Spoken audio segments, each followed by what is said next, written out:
we wanted to start a band. And Vinny goes, well, you got to bring my brother. Well, at that time, his brother was in middle school and, he was a little kid. Yeah. Well, thankfully, we agreed. Right. And then that's how it all started. It seemed like Darrell went into his room and woodshedded for about 6 months.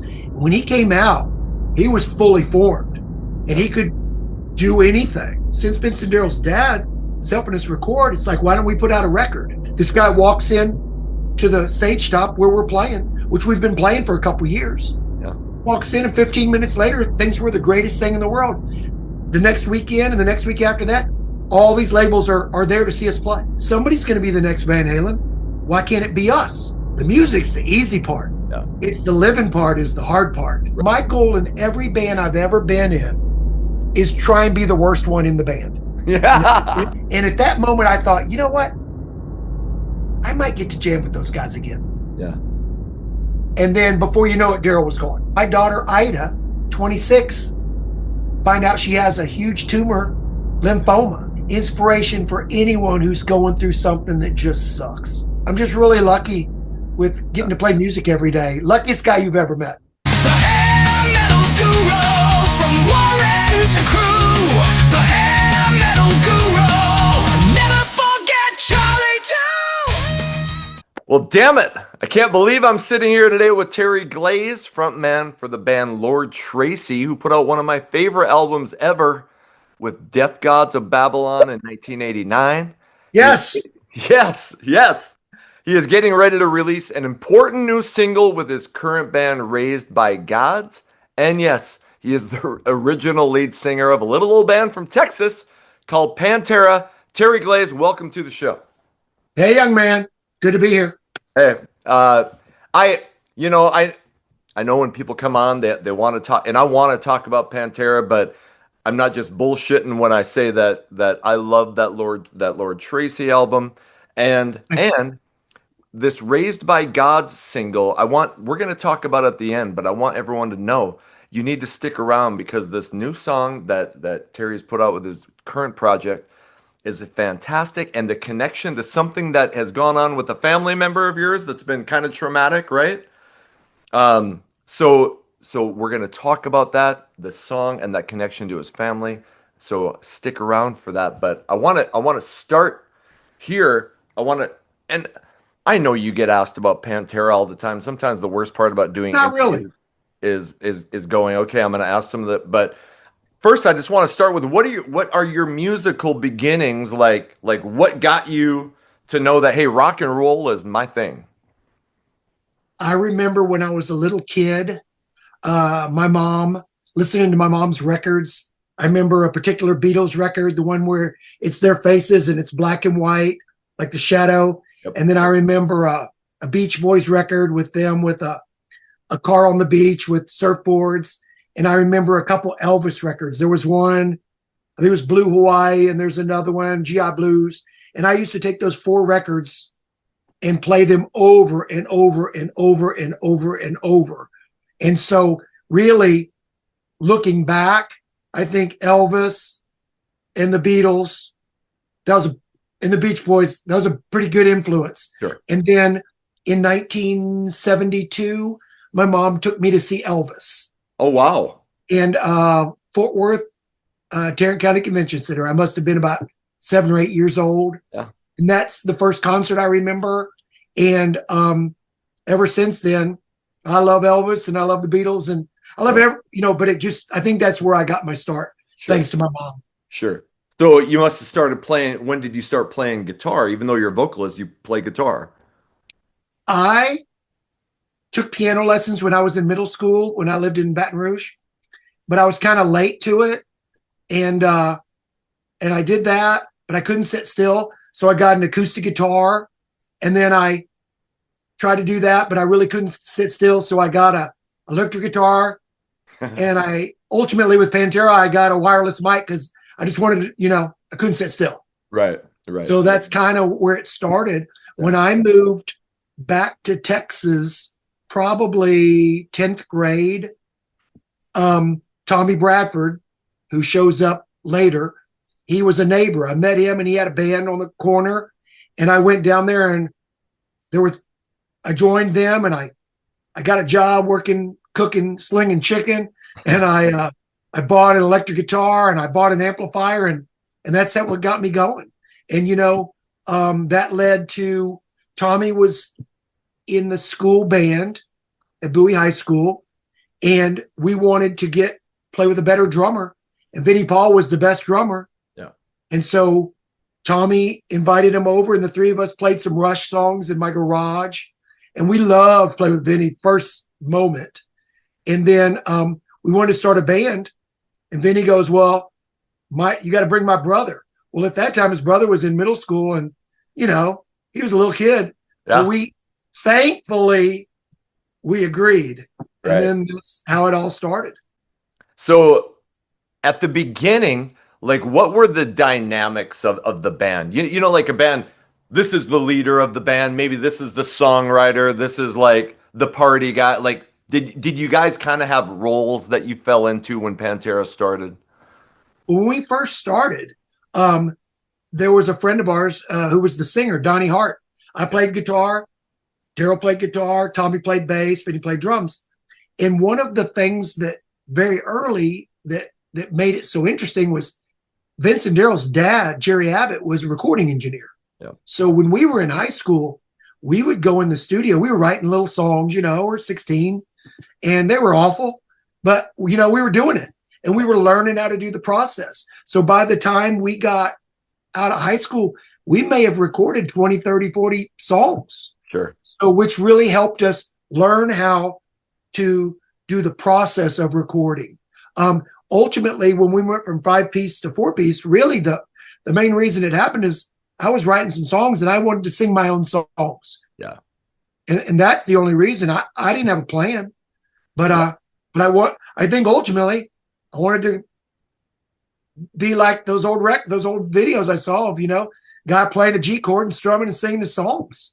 And, also before I moved back to Texas, I had seen, I'm not going to be in Van Halen and I'm not going to be in Kiss, but I saw Cheap Trick, and they kind of sounded like the Beatles, and they kind of sounded like Elvis, and Robin's up there playing a G chord. And I thought maybe I could do that. Right. And I think that's when that was the moment where I thought maybe I could try that, because I'm not going to be Ace. Right. Yeah. And you're not going to be Eddie Van Halen. No. Right.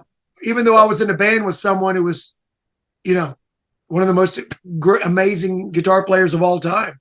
And you've told this before, but like when you started, it wasn't like Dimebag was, wow. I mean, that was a process. Yeah. Can you tell what your view of, okay, we got this guitar player and the process of seeing him go, holy shit. Well, we get the band together about the time I remember CDs came out, and we had Darrell and us. We all had little 4-track recorders, and there was no YouTube to teach you how to play anything. You had to figure it out.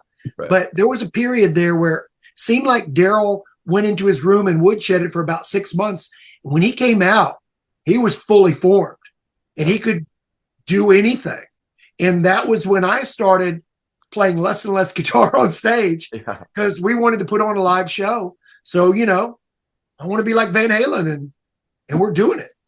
Even though it's a skating rink or a party or starting to play little bars or, playing around. And Texas is so big, we can make a loop and we never leave the state. And then we branch out eventually into Shreveport or Oklahoma City. But Texas is so big, we were playing all the time. What was the process of you guys building a name? Like, okay, like you said, you started off playing these little places. Like from the beginning to when did it start going like, holy shit, like we kind of got something here. Like the fans are starting to show that we're on the right track. Since Vince and Darrell's dad is helping us record, it's like, why don't we put out a record? And, back then, some people want to be the big thing in their neighborhood, but we just thought somebody's going to be the next Van Halen. Why can't it be us? Right. And so we're opening up for majors coming through. We're opening up for Dokken, and we're opening up for, Rat, and we're wrapping up to then. And we were hanging just fine. And so it just built confidence. And also growing up in Texas, you might play 5 nights a week and you might play all freaking night. So we might play 65, 70 songs a night. And it really was a great place to learn how to play your instrument. And if you screwed up one song, that's okay. There's 55 more to go. Right. When I later in my life moved to Los Angeles, you might play a club and get a 15-minute slot. So that was all about presentation. But I think that's why so many great musicians come out of North Texas, is because the opportunities to play your instrument so much and learn how to do it. And that's what we got to do. Their father was our first sound guy, and he booked our gigs and he drove us to the gigs. And, you know, at that time, legal drinking age is 18. And we're in high school. Yeah. And it was like the Wild West. It was incredibly lucky time for us to come up. I don't think you can talk about Pantera without talking about partying, because Yeah. it was always, you know, and especially, you know, when you get later on and you get all the Pantera home videos. What was that scene like for you? And was there, because I mean, later on you hear that it did get out of control, but when you were in the middle of it, was it all just fun and games, or was there ever Yes. a point where you thought, oh shit, Yes. okay? It was it always felt like you were in a circus, like a truck with WWA world wrestlers. And Right. it was like, we didn't come out of character. Right. And so you didn't want to turn your back. And the poor road crew, we tortured them to death. And Darrell was leader and brutal. And nothing ever happened to him. Nobody ever went out. He wasn't the biggest guy and everybody loved him. Man, Right. there was a lot of brutal torture that we did to those guys. And I'm so sorry about it in hindsight. You put out Metal Magic in 1983, the first album. You put out Projects in the Jungle in 1984. What was the difference between the band that put out those two albums, from album number 1 to album number 2? Well, me and Vinny graduated from Bowie High School in 82. And as I said, we had been recording songs. And I think the first record was just a collection of maybe the best songs that we had at that time, and we put it out. And then we started playing and selling records off the bandstand. But between the first record and the second one, we kind of discovered Def Leppard, and we start to play and Motley Crue and stuff like that. And as you see, our influences start to come in. And at that time, all the singers were singing real high. Yeah. And I was a little dude and I'm singing real high, you know. It's what our, what all of our influences were. And so that's what I would say the difference between the first and the second one. Between the first and second, we learned how to do it a little bit more. So when you listen to Projects, that one's pretty fully formed, Right. of what we're trying to do. Was there any label interest that was, because you record these with Jerry Abbott, you Yeah. put it out. I mean, did he put them out? Yes. Yeah. We did it ourselves. Right. It was self-financed. So Yeah. was there a point where you started getting a name and some label interest started coming in there? Not really. We're trying, but we're little kids. Yeah. You know, people are interested, but we're kids. We're teenagers. And so I'm born in 64. So by the end of 84, we're all 20 finally. Darrell's 18, I guess. Right. But that's the difference, like I said, between the first and the second. We're doing it all the time. Right. I'm at the same time Vinny and I graduated in 82. I just went down and signed up for college. Yeah. And I went to college on Mondays and Tuesdays and Wednesdays if we were in town. But the reason I picked my major was because I could not show up. I could show up for tests. And so, you know, the whole time this is going on, I'm never in college on Thursday, Friday, Saturday, whatever. But I was trying to do that. So, but we were full time doing it. Yeah. It was usually either Tuesday through Sunday or Thursday through Sunday, but every week we were playing and getting better, and it was a lot of fun. You said your mom was an influence to getting you into music. So you put out the first album. You got to be about 19. I guess so. Where was she or was your family? I don't know about your dad, but were they pretty supportive of the direction you were taking, or? They were so supportive. Oh, really? I got the greatest parents of all time. Um, I didn't know what I was going to do. Yeah. I'm just doing. I didn't have a. This just kind of happened. You want to be in a band? Yeah. But I was just kind of sure. You want to play? Sure, let's go. And I never had to make that decision of what I wanted to be until later in life. Sure. But my parents supported me no matter what I wanted to do. My grandpa, he used to love to come out and see us at Joe's Garage in Fort Worth. He couldn't hear good, but he loved the pyro. And Kenny Webster, pyro, we used to have full lights and blow up. It's a miracle we didn't burn places down as other awful things happened. But my grandpa loved to watch the pyro go off. Right, right. So for the third album, there's a definite change, and correct me if I'm wrong, but somewhere in this time frame, right between the second and the third album, Darrell Metallica comes out. Please, can you kind of tell us, how that change occurred? We went to Tyler and saw their show. They were playing in some big, I don't know if it was a college or a cafeteria. I just remember the room. It was real big. I think we maybe played there later sometime after that. But we met them and saw them with Cliff, and it changed everything for us.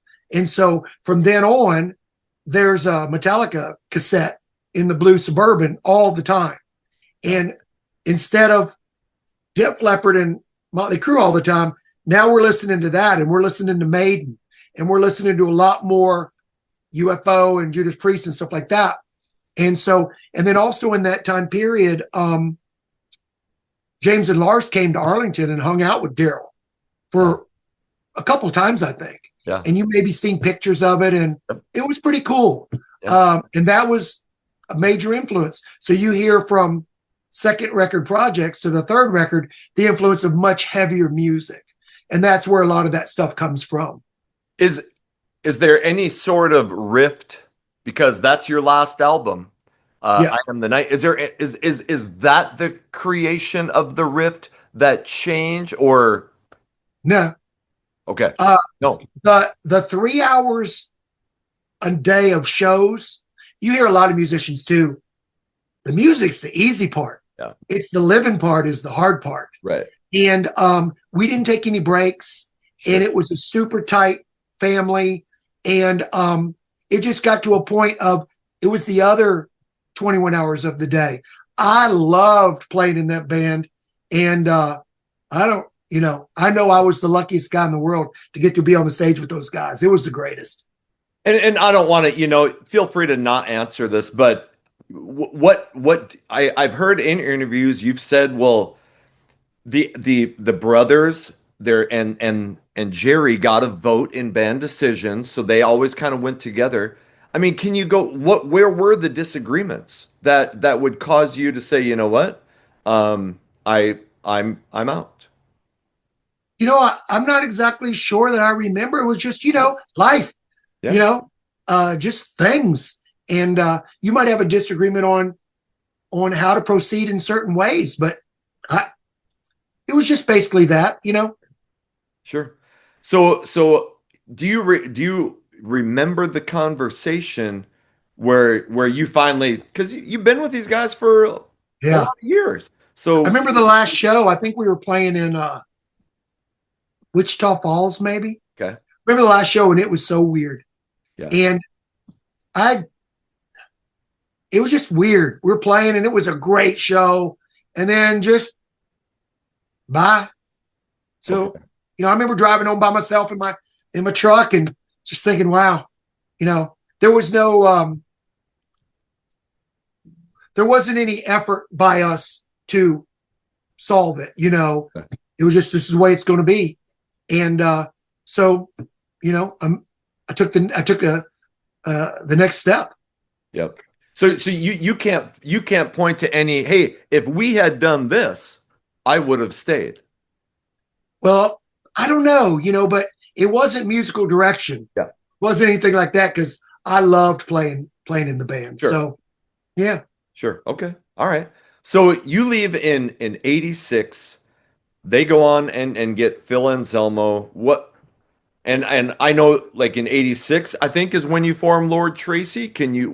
What's that process? How do you leave Pantera and end up joining this band Well, or forming we this band? we had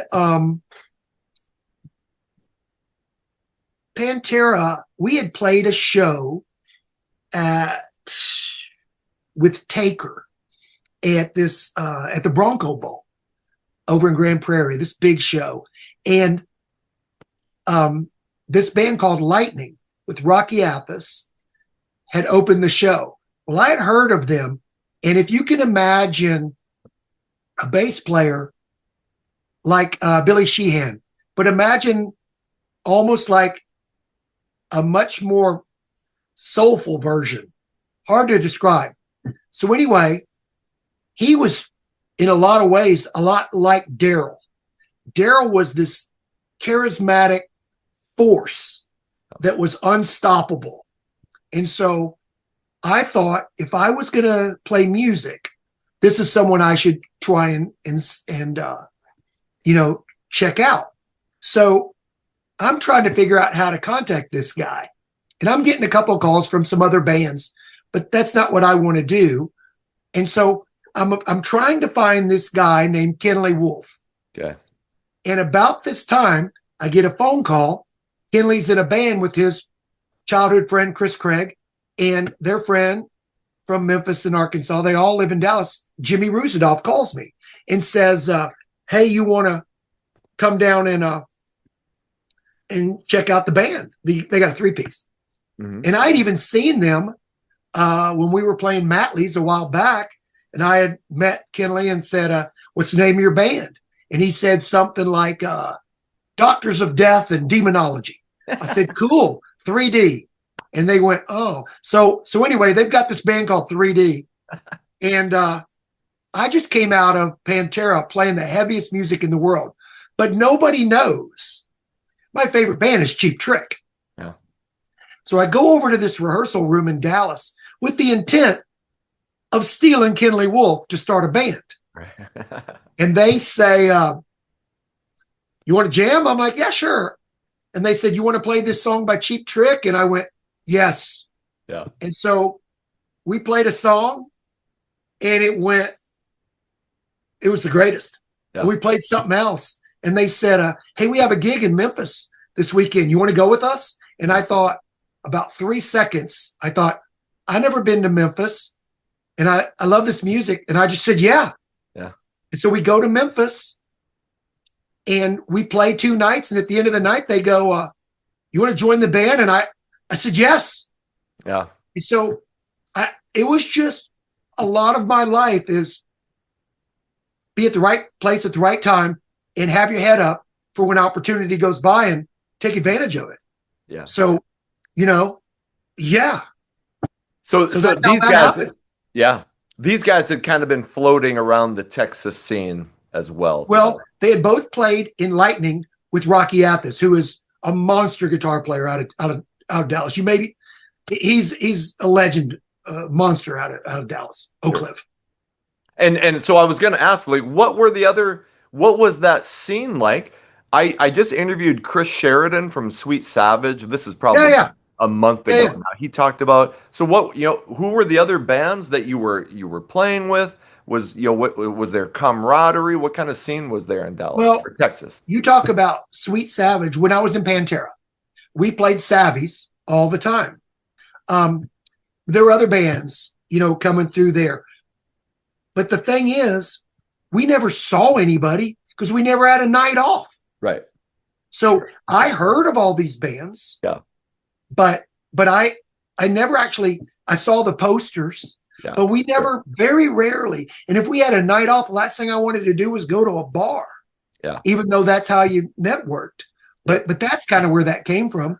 And then when I get in Lord Tracy, we're playing smaller bars in Dallas and we're playing around, but we're driving back and forth to Memphis, probably once a month playing the stage stop. Yeah. And we put our work in there. And ultimately, in 88, I guess, a guy who's in Memphis to see another artist. It's Paul. I'll think of Paul's name here in a minute.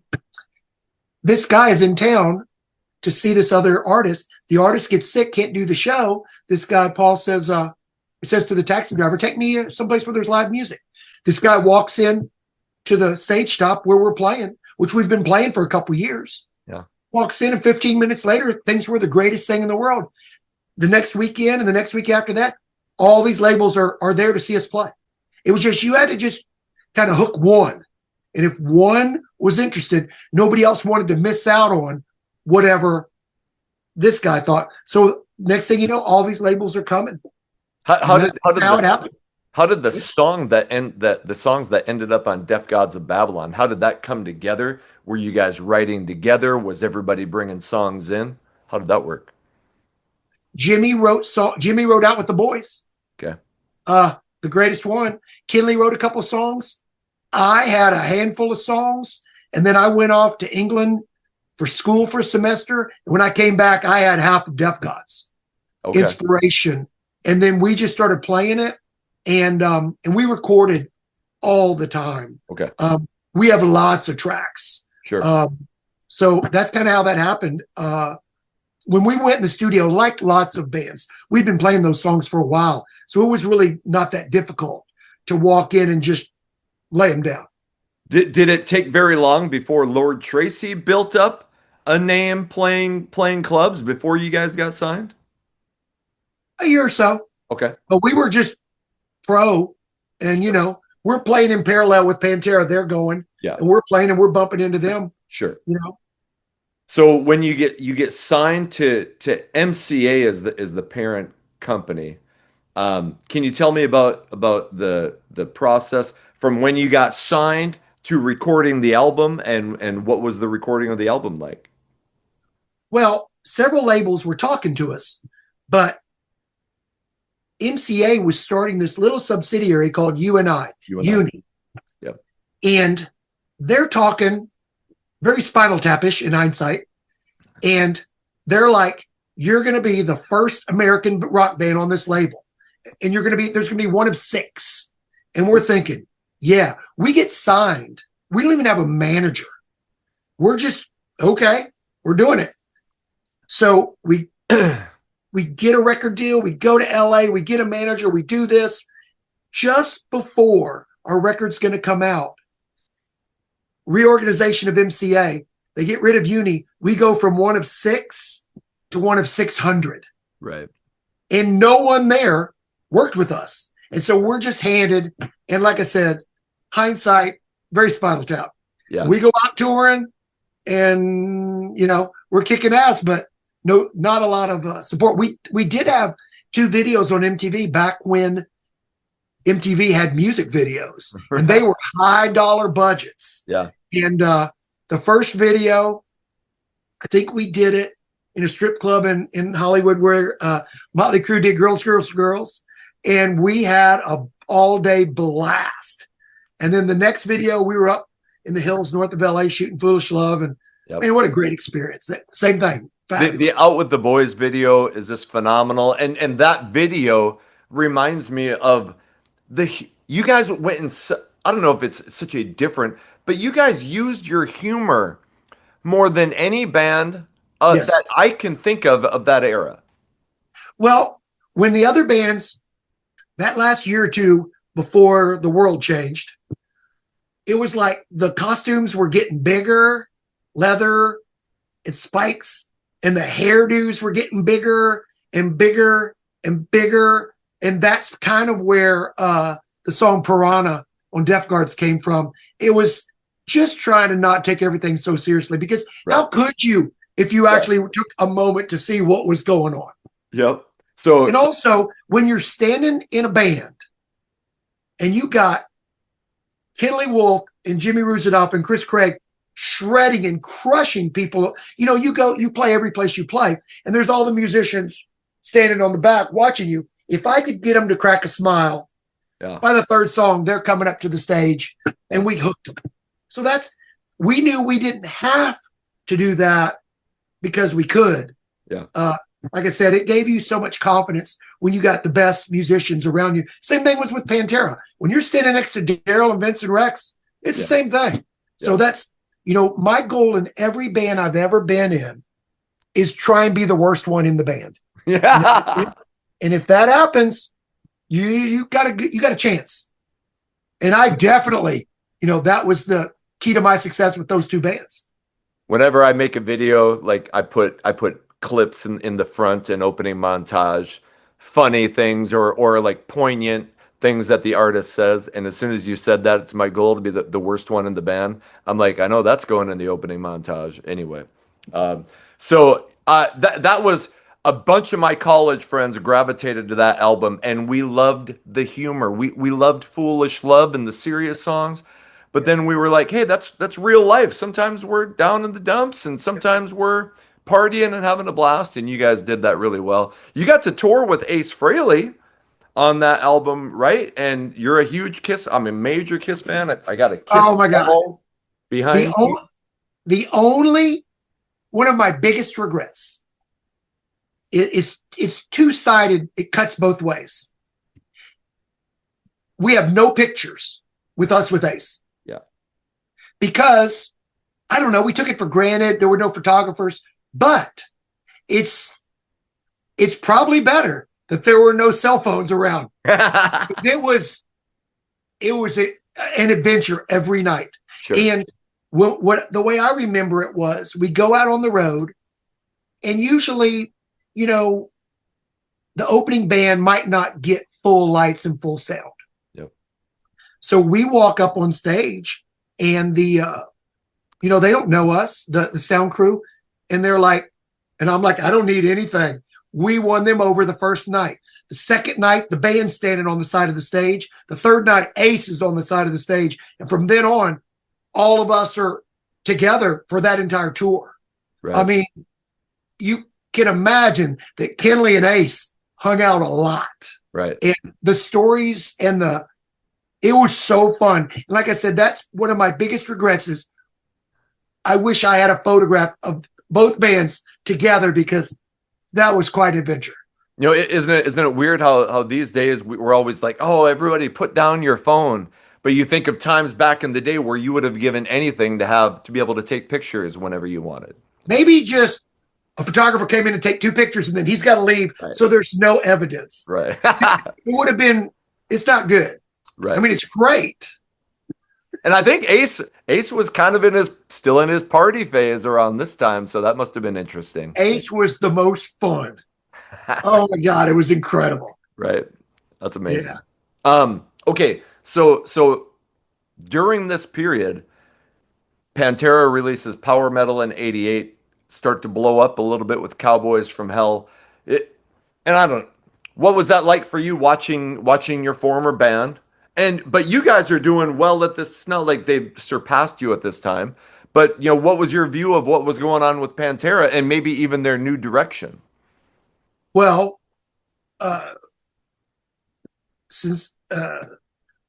as I said earlier, when I was in Pantera, we didn't really know what the other bands were doing. Yep. I didn't really know what the other bands are doing when I'm in Lord Tracy. Sure. And Deaf Gods comes out in '89. Pantera's record comes in around then about sometime. We bumped into each other out on the road. And I was just happy that we're both getting to do what we want to do. Sure. And that's really when I became aware of what was going on. So that's Cowboys from Hell and Deaf Gods. Yeah. We go back sometime after that. Lord Tracy's playing the basement. Darrell shows up, gets on stage. It was a blast. He comes out. We go out. He's got a limo and he's got a cassette. He starts playing me tracks from the next record. And he plays me Mouth for War, me and him in the backseat after the gig. And he's sitting there air guitaring it. And he goes, Van Halen, right? And I'm like, that's probably my favorite song, Mouth for War. Sure. But I just remember Darrell doing that. And it was so cool. Yeah. And there's plenty of room for all kinds of art. Yep.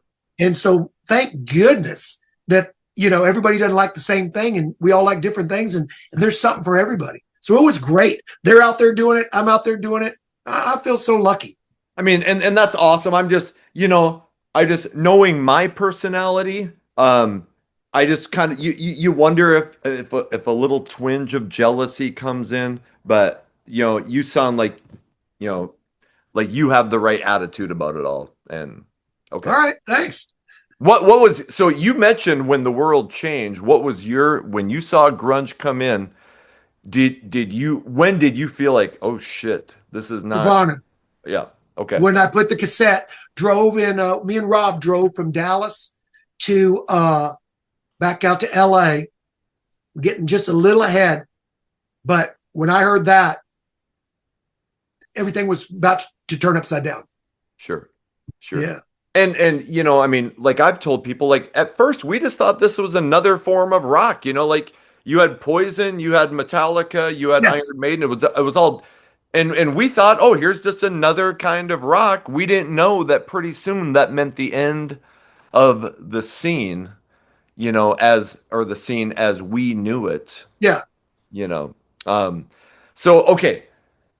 Uh MCA and one of my favorite bands of all time, besides Lord Tracy and the Deaf Gods, would be Lily and Axe, another band Yeah. that was on Those guys, we did lots of shows with them. right, and they were on MCA, and MCA had a reputation for not doing right by some pretty good rock bands. So when you get done with the Deaf Gods of Babylon cycle album tour, what's the plan? Are they behind you? Are they like, hey, No. let's okay, No. kind of go into it? And so we had a great group of songs for the next record, but I'm young and I don't want to give them another record. Right. So we got them to let us out of our contract, but we didn't have a new contract on deck, just thinking it would be easier. And once we got out of a label, then it's not the same. No one's answering the phone like when you're on a label. So that's what happened. We got out of it, but we didn't have the next label lined up. Okay. So then how does that work? Because there's a point where you leave the band, right? Like how Yeah. did that, was there a big conversation? Was there a big blow up, or was it just kind of like, hey guys, I'm moving on to a different direction? Well, same thing. It was the direction with the manager, and we were in a tough situation. Yep. We needed a break, but we couldn't afford to take a break because we had to pay bills. Yeah. And so that's where this came to be. I wanted to go in a different direction, but the other guys couldn't do it without that manager financially wise. And so it was a bad situation. And, I wish we would have figured out a way to kick him out and stay together. It just wasn't in the cards at that time. And guys aren't always the best at communicating. And me, I would be the one. Right. Yeah. Right. Yeah. Okay. So after that, and we don't need to go through I mean, you've been in a lot of projects. Holy shit. Yeah. But you formed Blowfish, which has a guy named Mike Mullinan in it, who later went on to join the Goo Goo Dolls. Like what? And you guys recorded songs. What happened with that project? So I get out of Pantera, get out of Lord Tracy, go back to Dallas, and a new friend, Rob Cooper, bass player, calls me on the phone. He goes, hey, I want to do something with you. I'd met him before. Great bass player. He goes, you want to put a band together? And I'm like, oh, okay. And so we play with a couple of drummers, and we play with Mike Mullinan, who's one of the greatest drummers of all time. And like drummers, he's a little, he's a unique individual. But you got to remember, they hit things with sticks. Okay. So we got that. We bring in a couple of guitar players, and we ultimately meet Dave Heineman, who is one of my favorite people on the planet. And the four of us go in and record 5 songs in Dallas, basically live music. Then I overdub the vocals, and it's It's pretty good. It's the next songs I had in my pocket. Yeah.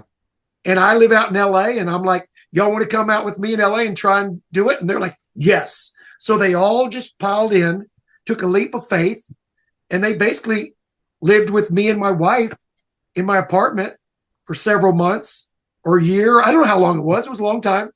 And at that time, we're going in A&M Studios, my friend Brian Schubel, and we're cutting tracks and we're playing. And then those guys finally get an apartment, and that's going. And then Mike gets the chance to be in his favorite band, punk band, the Goo Goo Dolls. And he gets in the band, and now they're not a punk band anymore. Yeah, I was just going to say. That's the only thing about that. But just make it first real band I'm in, Darrell Abbott on guitar. Second real band I'm in, Kenley Wolf on bass. Yeah. Third real band I'm in, Mike Mullenen's on drums. Yeah. So I'm still the worst person in every band I've ever been in, and I've stepped in it. The luckiest guy you're ever going to meet, right? Because all three of those guys, and as well as everyone else in the bands, but I'm just talking about unique, amazing human musician artists, all of them.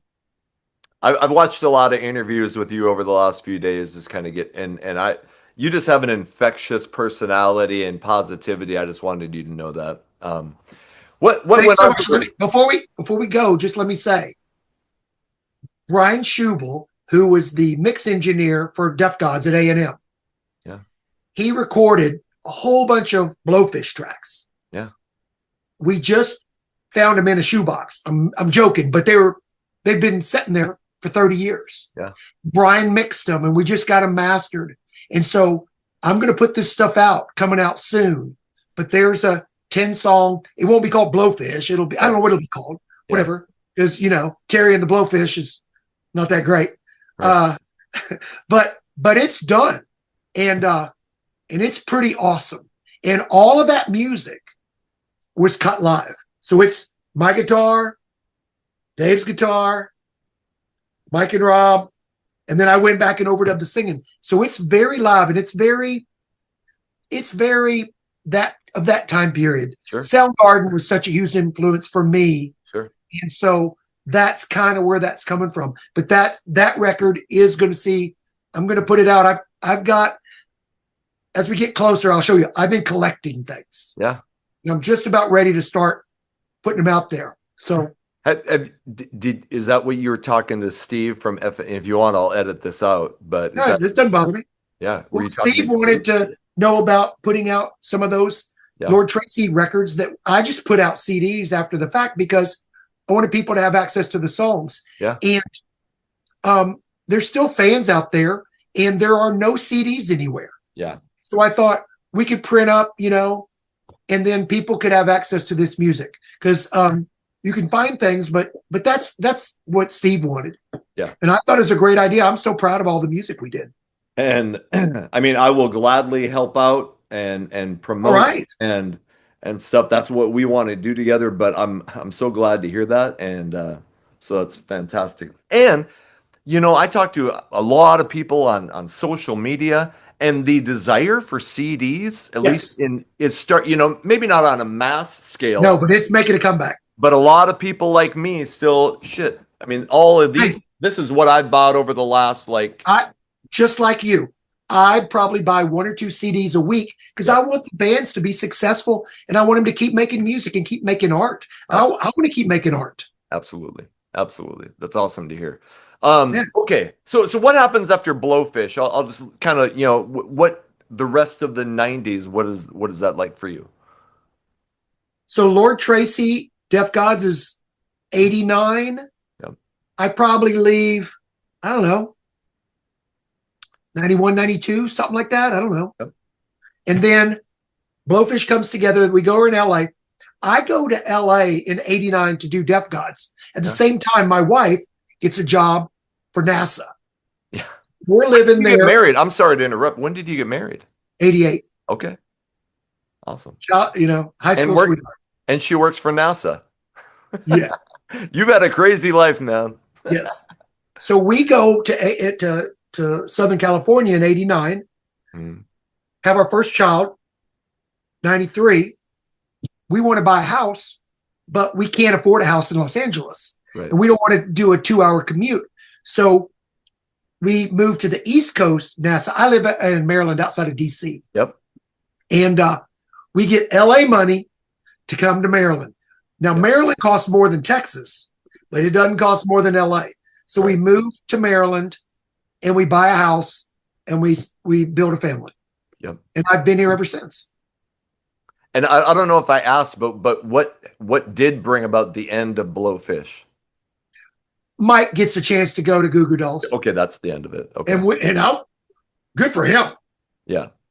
I mean, I kept playing music. I've always kept playing music. Yep. But that was, Yeah, you're not going to turn that down. no, and good for him. Yeah. Okay. So after Blowfish, and I know you've done some cover bands, you've done all these different projects. Yeah. Like, can you kind of sum up a little bit about, what you did after Blowfish band wise? The most important person I meet just before I'm leaving Los Angeles, I meet Mike Harrington, my lifelong friend. He's my partner in Raised by Gods. Yep. We're playing music. And then I leave.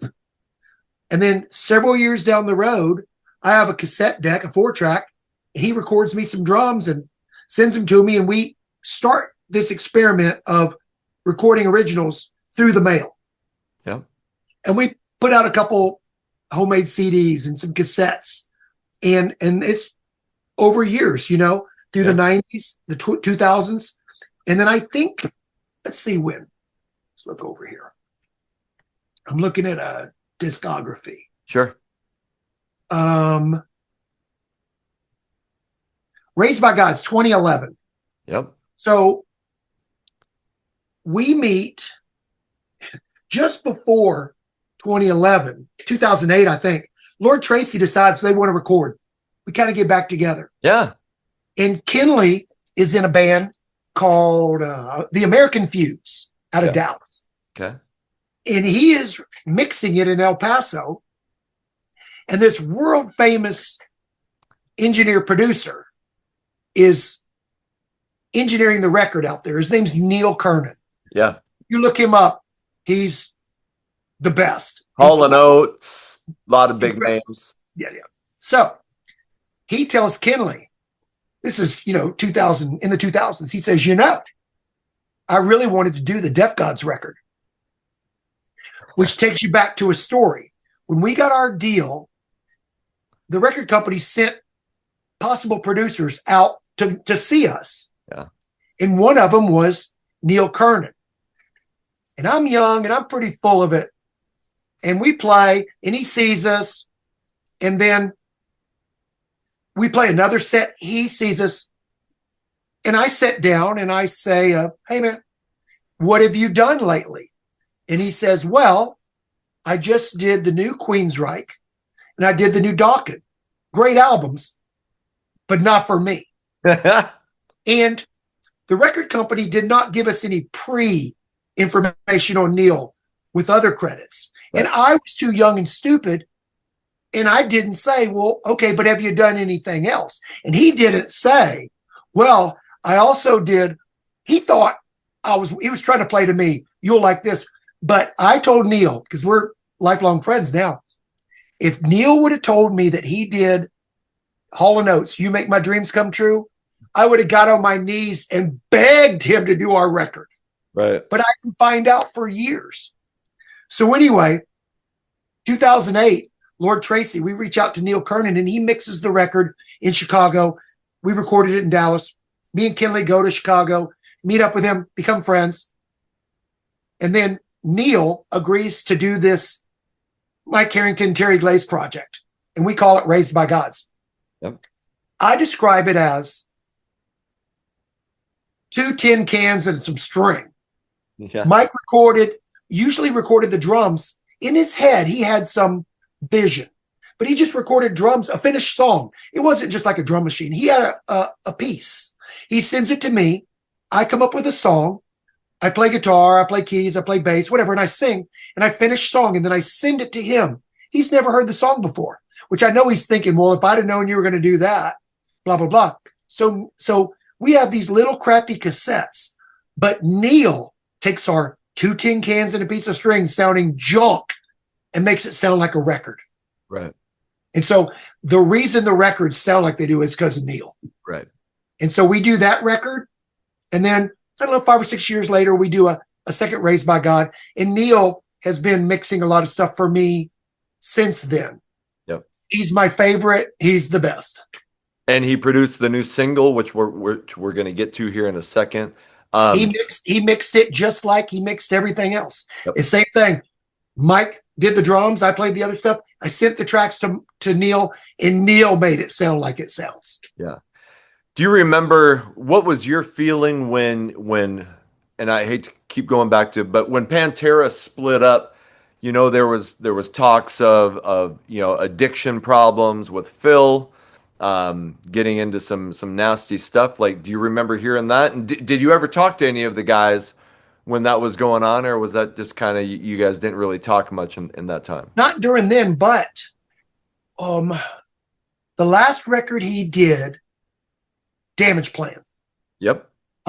Lord Tracy was playing a show in Dallas. It was in the fall. I'm not exactly sure when it was. Sure. But we're out there playing, and I look out, and Vinnie Paul's right there, big hat, smiling. We get done, hook up, meet up, and I said, "What are you doing here?" And he said, "Me and Dime just got back from doing a press thing in Europe." He goes, "Darrell passed out, or he'd be here." Yeah. And we said, "Man, it's great to see each other. It was real cool." And at that moment, I thought, you know what? I might get to jam with those guys again. Yeah. And then before you know it, Darrell was gone. Yeah. But that's how I remember. Sure. That was about that time period, whenever that was. Yep. 2003, the Damage, or 2004, the Damage Plan album comes out, and then December 8th, El Rosa Villa. Where were you and how did you get the word what that had happened with Dime? I was here. I was asleep. The phone rings. It's my best friend, Buddy Blaze. It says, "Turn on your whatever." And, disbelief. A couple days later, go to the funeral. Darrell's buried in the same cemetery that my grandparents and my father-in-law are buried. So I go to that funeral cemetery. That cemetery. I said it wrong. Cemetery. Yep. All the time. My grandparents are here. My father-in-law's here. Darrell's over here. But I go to the service, and it's packed with, everybody. And I'm just kind of watching it. It was me and Buddy and Tommy Bradford, the original bass player. And, disbelief. Go to the celebration that night. Everybody, disbelief. The next morning or the next day, I go back, and it didn't really hit me until I saw the dirt. Yeah. And that's when this is real. Yeah. But that's what I remember. Yep. Before Darrell had passed, there'd been a lot of bad blood between Phil and the brothers, things that had been said in magazine articles. Phil wasn't invited.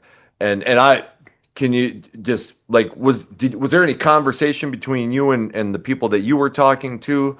No. And what was your have you ever talked to Phil Anselmo since then? I've been around Phil. The few times I have, he's always been the best to me. Sure. Sure. Okay. So I got you. But at the service, there was nothing that we were all lasered on Darrell. Sure. Okay. I've listened to you. You had a project called Evel Frehley, and I just discovered this.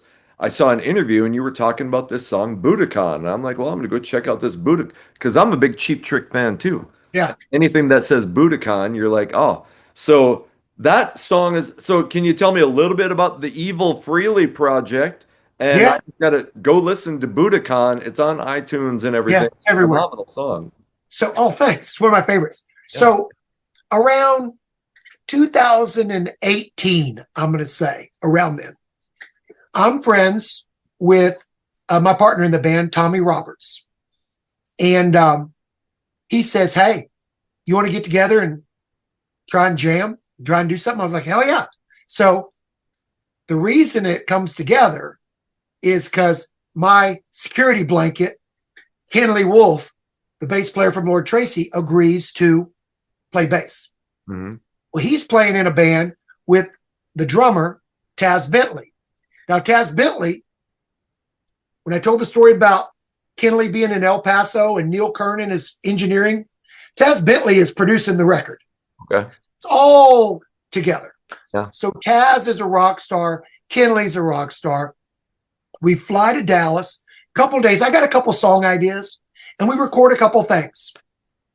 And then maybe 6 months or so later, I think I'm in Tokyo walking around, and I've just made a pilgrimage to the Budokan, and I'm walking back, and the song hits me, and I just start writing it. It's just channeling through like water.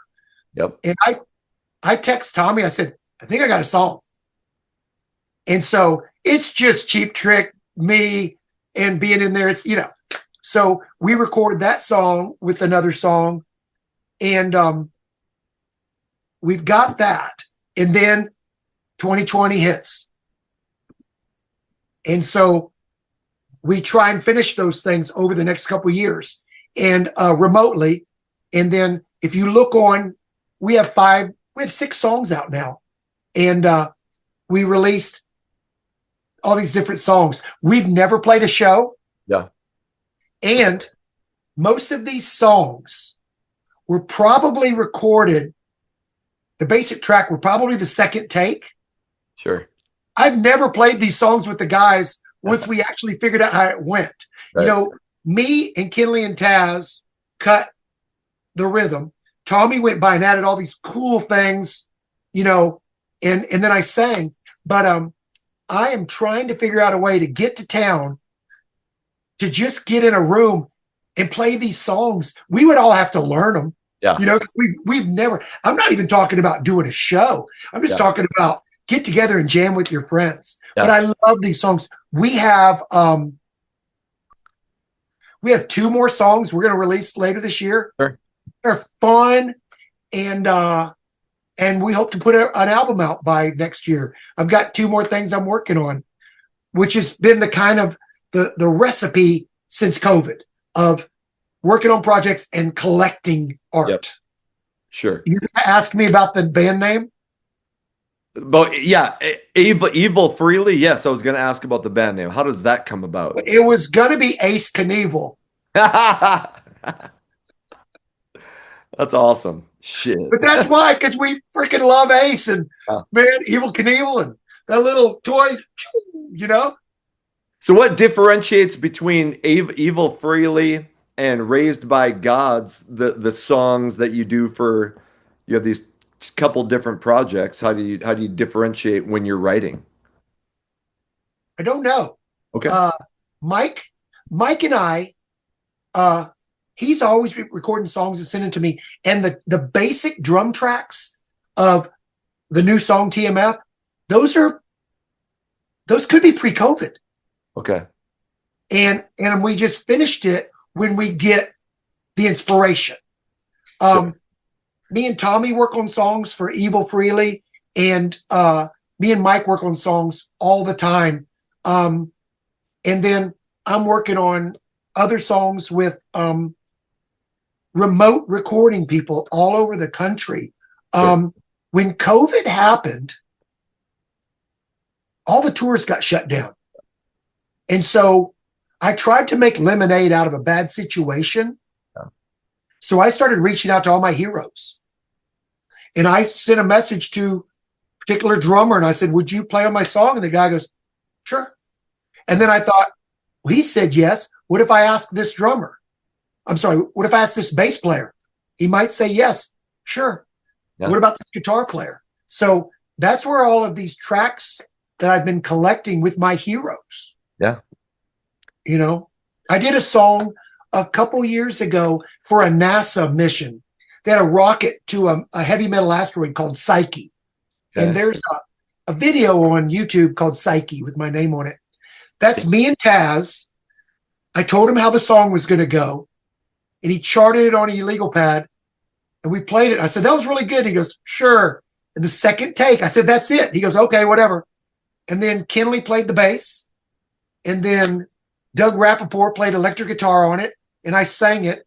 And it was basically me trying to do a heavy metal song because it was a NASA thing. So inspiration comes from all different directions. And you just get lucky if you surround yourself.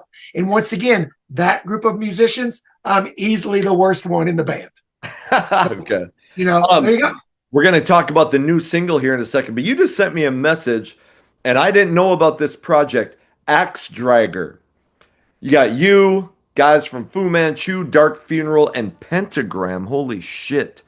And there was like a sample of a new song on the Facebook page. So I got to hear, like, how did this come together? So Bob Balch sends me a text, and I like them. So he says, hey, I'm doing this little side thing. You want to try singing on the track? I said, yeah, send me what you got. I have no expectations. Sure.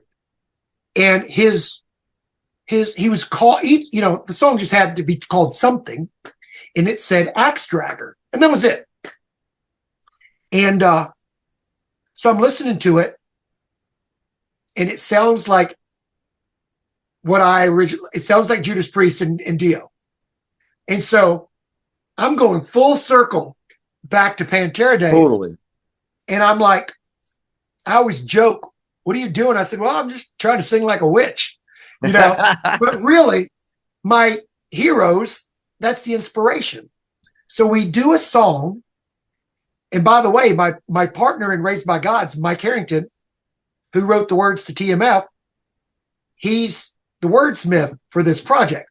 Yeah. So I get the music, and I sat down with my phone, and I put it on video, and I pointed at myself, and I play the track, and I just sing nonsense, blah, da, da, doo, doo, doo, the melody to the song that I hear, usually first take.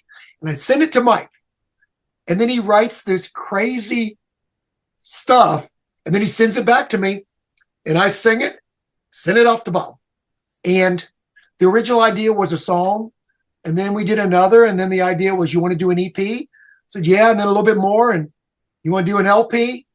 And I just finished the 7th song last week. And Mike and I are working on number 8 like today. Okay. So the idea, we're shooting for a vinyl, Axe Dragger vinyl in October. Now, Bob's in San Diego, or whichever way this is looking. And Pete's in Detroit. And I think Friedrich's in Denmark or somewhere like that. Yeah. And my dream is we get together and get to play together, because once again, I have never played these songs, Right. I will put the Facebook link in the description, so you can go like that page and check out the sample that's on that page. Where are you getting your show fix? Like, are you playing much like now? Yeah, I play all the time locally. And typically what I do is play covers and sock that money away to invest it in my originals. Sure. Because every time I ask, I get a big guy to play on my track. It costs something, and mixing costs and mastering costs. And so I just reinvest all the money so I can keep making art. And I'm lucky enough that I've been able to keep doing it. Yeah. Yeah. That's awesome. It is May 28th. And you have a new single coming out on May 30th by Raised by Gods, and that's you and Mike Harrington. And Mike, both of you have daughters that have had issues with cancer. And this song came about, TMF, which tough motherfucker. And I've Yeah. listened to the song about 5 times since you sent it to me yesterday. It's coming on 2 days. It is the power in this song. It is the ultimate, pardon my language, I like to swear a lot. It is the ultimate fuck you, you aren't going to take me down song I've heard in a long time. And I'd love to hear the update. What happened? Your daughter Ida and Yep. his daughter Alexandra. Oh, And I'd like what happened and how did that lead to this song that's coming out on May 30th? so, like I said, the music was there. We just hadn't finished it. Alex gets leukemia and miraculously kicks its ass, and it was bad. Yeah. And then sometime after that, my daughter Ida, 26, find out she has a huge tumor, lymphoma. I call Mike. Alex gets on the phone, talks to my daughter, helps my daughter through what's about to happen. Ida kicks ass, and both of them are cancer free since then. Thank God. Yeah.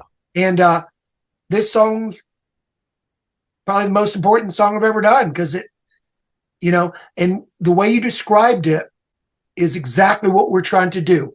Inspiration for anyone who's going through something that just sucks. Yeah. And then that's it. And in the lyrics, I mean, you talk about the cancer in your life. You talk about and I love the don't sit and bitch about it, Yes. fucking attack it. I loved Yes. I was in Yes. the military for 22 years. I'm a vet, so I love that attitude. It's nice to see that. So, how did those lyrics come about? Was that did he Once write those? again, yes, I Yeah. had the melody. Yep. I sang it into the phone. I sent it to him.